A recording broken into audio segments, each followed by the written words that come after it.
in from Washington, reporter for The Hill, Julia Manchester. And Julia, let's talk more about this impact of the fight going on over Attorney General Barr's House Judiciary Committee testimony. What kind of continued back and forth do you think we'll see before Thursday's hearing, if Thursday's hearing even happens?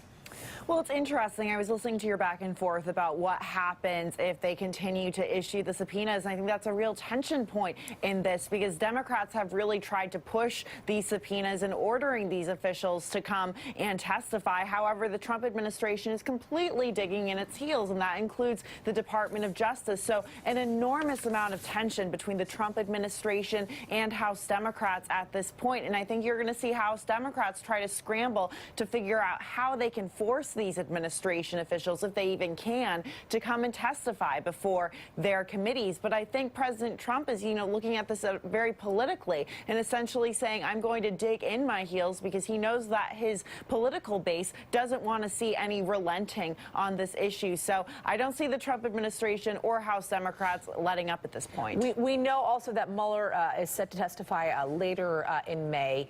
Is this any prediction or reflection of what that possible testimony may look like, in that if Mueller chooses to possibly ignore a subpoena, if he were to appear in May, if they were to issue a subpoena for Mueller to appear in May, if he were to ignore that, or if he'd be worried about possible leaks if they wanted to have a closed-door testimony following a more public testimony?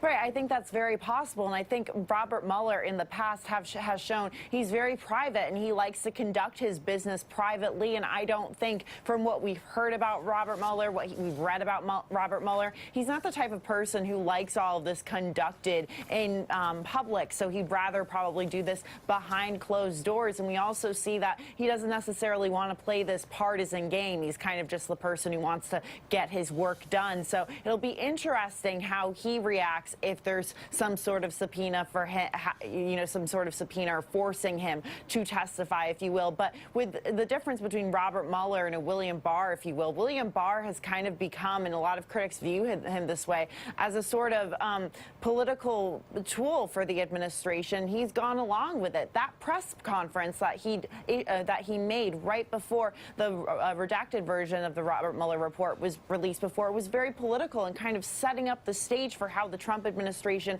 was going to roll out the report. So, clearly tension there, and we'll really have to see what happens. But I think the big question here is, especially when it comes to the Bob Mueller testimony in just over a month or so, how much more would we actually learn from Bob Mueller? Because what we do know is he sticks to script, right? And would he reveal any more than what we already know from the Mueller report, those 480 plus pages or so? So we'll have to wait and see there. That's a great point. Julia Manchester, thanks so much. Julia. Thank you. All right, former Vice